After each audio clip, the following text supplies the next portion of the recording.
10 जून 2024 को पीके youth club के राज्य स्तरीय प्रखंड संयोजक सम्मेलन में 200 से अधिक प्रखंड संयोजकों के साथ संवाद के दौरान रॉनी अब्राहम ने उनको यूथ क्लब मार्गदर्शिका और प्रखंड संयोजक मार्गदर्शिका की ट्रेनिंग दी। इस वीडियो में आइए देखते हैं नई प्रखंड संयोजक मार्गदर्शिका में क्या है।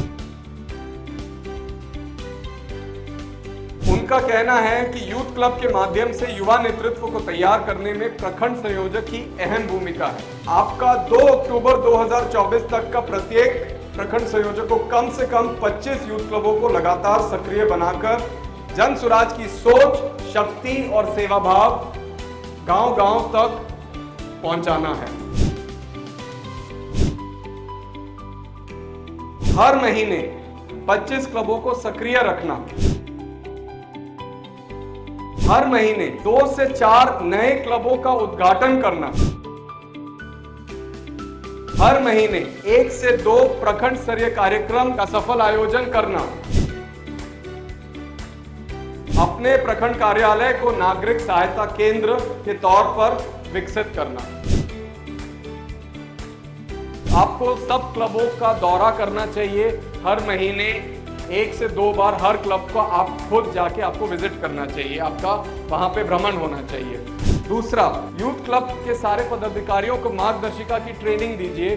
उनको बताइए कि ये प्रशांत जी के माध्यम से आया है ये मार्गदर्शिका, और इसमें बताया जाता है कि वो क्या क्या सीख सकते हैं और क्या क्या फायदे हैं और क्या क्या उनकी जिम्मेदारियां हैं। क्लब सहयोग बजट, प्रत्येक प्रखंड संयोजक को एक बजट दिया जाएगा, क्योंकि आप में से बहुत साथियों ने हमको बोला है कि मेरे क्लब का बोर्ड फट गया है, मेरे क्लब का ये दिक्कत है, या मुझे सर्टिफिकेट देना है कुछ क्लबों को। सरल सा एक आइडिया है, आपको एक बजट दिया जाएगा, आप उस समस्या का निवारण अपने स्तर पे कीजिए और उस बजट का उपयोग क्लबों के समस्याओं को पूरा कीजिए। आप उनके साथ संपर्क में रहिए। आपका अपना प्रखंड कार्यालय जब आपको मिलेगा उस पे नियमित तौर पे बैठकें लगाएं।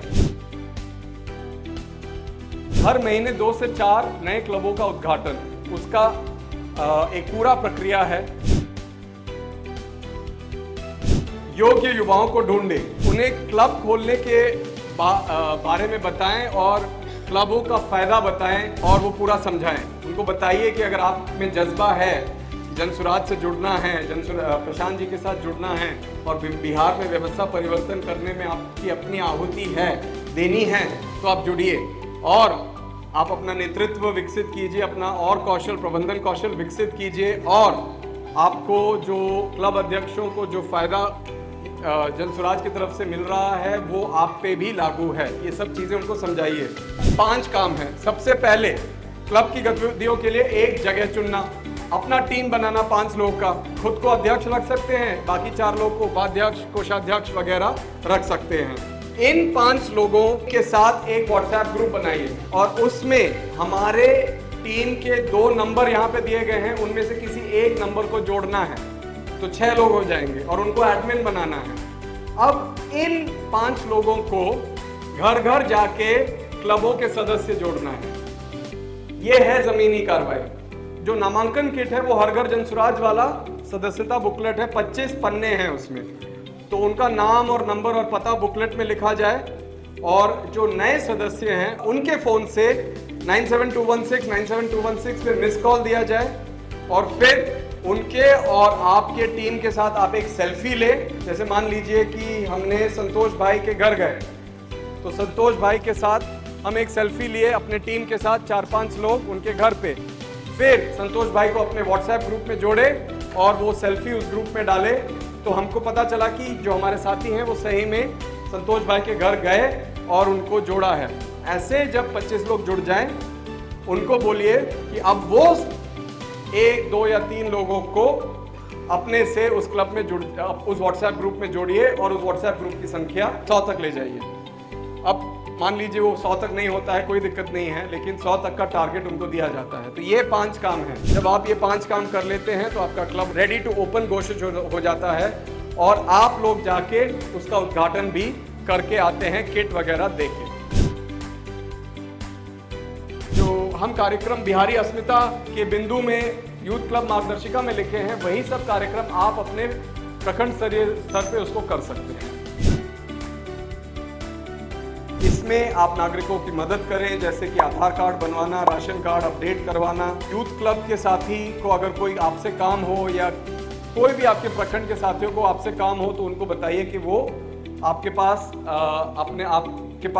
अपने कार्यालय में आ सकते हैं। दिक्कत ये भी है कि वहाँ पे कुछ कार्यालय में टेबल कुर्सी नहीं है, तो टेबल कुर्सी के लिए एक बुनियादी संसाधन 3000 रुपये का आवंटन किया हुआ है, तो आप लोग उस टेबल कुर्सी को खरीद सकते हैं, उसका बिल हमको भेज सकते हैं। और इस तरीके से आप अपने प्रखंड कार्यालय को पहले सुचारू रूप से कार्यालय के तौर पे चलाइए और उसको एक नागरिक सहायता केंद्र के तौर पे आगे बढ़ाइए।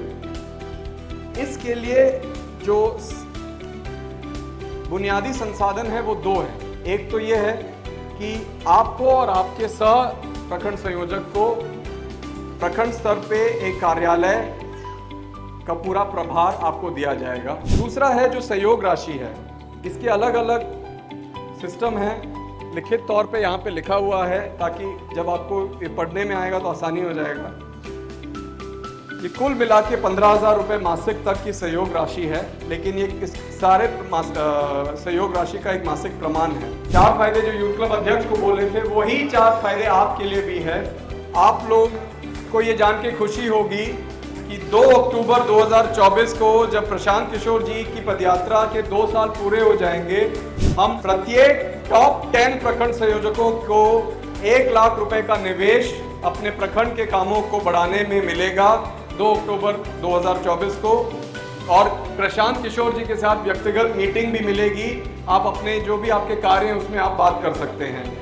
उसके बाद पटना में 7 दिवसीय आपका एक आवासीय प्रशिक्षण भी आपको मिलेगा और प्रत्येक टॉप 100 प्रखंड संयोजकों को 10,000 रुपए का निवेश राशि मिलेगा और प्रशांत किशोर जी के साथ सामूहिक मीटिंग का मौका मिलेगा। और पटना में जो 7 दिवसीय आवासीय ट्रेनिंग होगा उसमें आप लोग भी आ सकते हैं। और संगठन में जैसे कि आगे बढ़ने का है, आप लोग ऑलरेडी प्रखंड संयोजक हैं, आप इसमें से जिला संयोजक और राज्य संयोजक का सफर तय कर सकते हैं जो यहाँ पे लिखा हुआ है, और आप अपने लिए एक प्रभावशाली राजनीतिक भविष्य बना सकते हैं, उसका भी थोड़ा और विस्तृत से यहाँ पे जानकारी दी गई है। जो वैतनिक काम करने का अवसर है, हो सकता है कि आप में से ज़्यादा लोग उसको ना चाहें, लेकिन अगर आप में से किसी को उसका भी एक रुचि है उसमें भी, तो ये अवसर स्वाभाविक है, हमारे यूथ क्लब अध्यक्षों के लिए लागू है तो आपके लिए भी ये लागू है।